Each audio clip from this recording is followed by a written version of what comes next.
Bob, you had so many chances to win it at the buzzer. Do you think eventually you were not going to get it, or eventually it was going to go for it?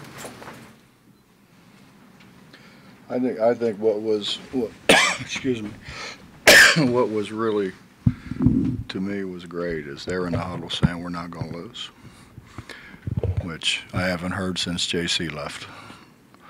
And they're in there, and they're telling each other, you know, we got to play, man, we got to play, which is pretty good when you're playing 3 and 4 freshmen.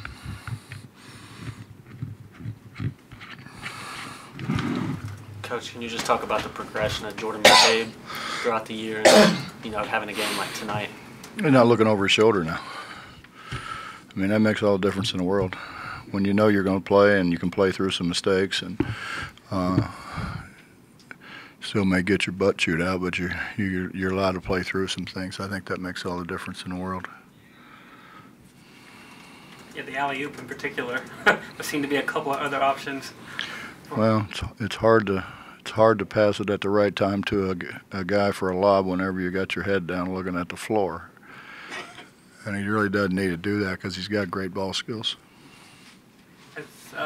One of the keys to Culver's rebound has been that he doesn't just assume because the ball isn't in his area code that he doesn't have to go pursue it. Because he chased down some today that maybe he didn't quote have a right to go get, you know.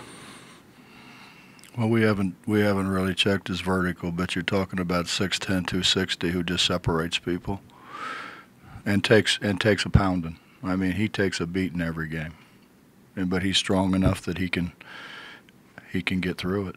You know, it's almost one of those deals. Well, if that was somebody else, it'd been a foul.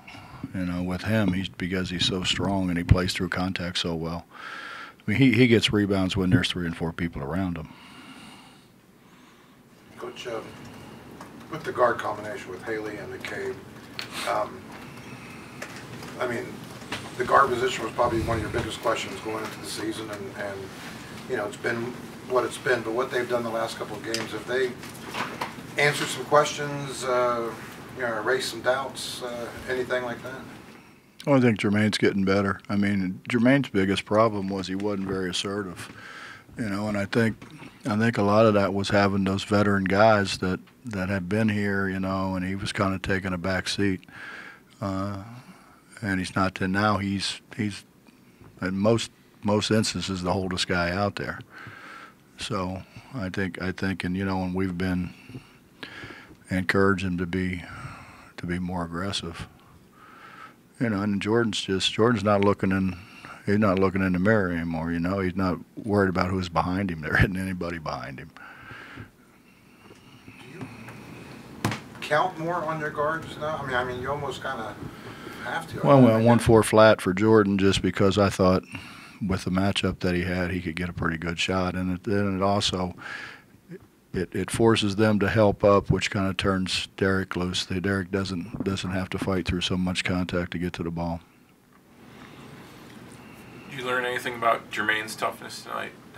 Playing 52 minutes, going back out there after he got sick. I learn something every day. He wasn't sick; he had cramps. He's had that problem. He's been cramping lately. Bob, Chase had that great pass to Derek, and Derek, that great pass to Derek, and Derek missed that. Chase swears that was a pass. Yeah, but like he gets a cut right after that, and he makes a big three. I'm just curious, as a guy who has him out there to do, you know, more good than bad, obviously, but to see that mistake that could have been critical, and then to come back and really make up for it. Mike, it's the same thing for all those guys that are playing. You're not worried about coming out because we don't have a whole lot of people to put in. I think we played 7 guys in the second half, and Emmett didn't shoot it very well, but I thought he gave us good minutes. When you have to play that many guys 50-plus minutes, do you just have to tell them to suck it up and go? Or they were telling each other that. It's a whole lot better if it's not coming from me, you know, which is what we had for the time that we had those when we had Tariq and JC and Dax and so forth. They were telling each other, suck it up. And I didn't have to talk about that. I mean, I had to talk about not doing some stupid things, but the effort part of it. I mean, I thought we sucked to begin with. I mean, the game was horrible, and that's why I called timeout. I said, you guys don't want to be here today, because we were bad. And and to their credit, they got it turned. They got it turned and played really hard. How did you approach Derek after the last game at Baylor we had?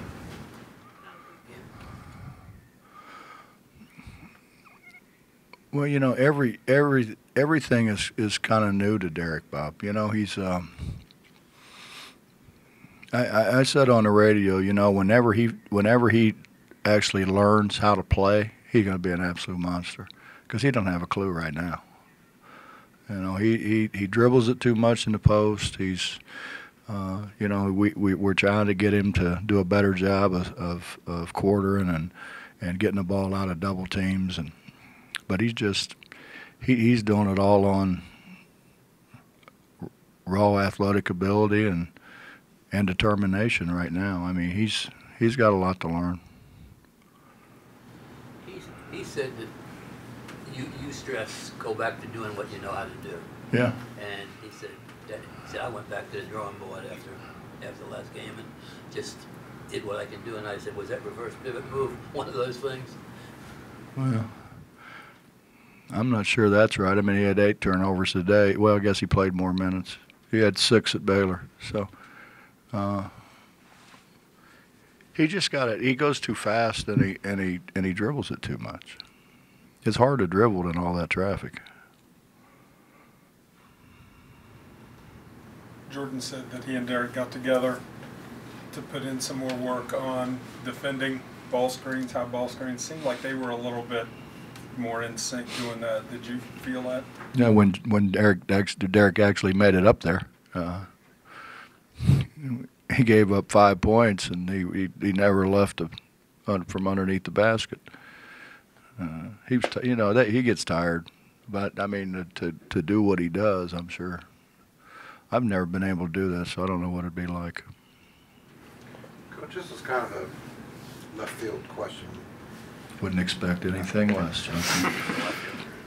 To go through what you guys collectively have gone through this year, and to have a different team at the end of the year than what you started with at the beginning of the year, to have these guys kind of turn it around, have some fun, get some wins there late in the year, would that make it the journey that you guys have gone through worth it at all?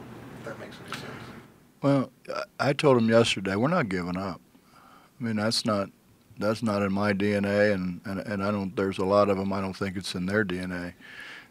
We need to make a run here at the end of the year, and then we need to go to the tournament and win.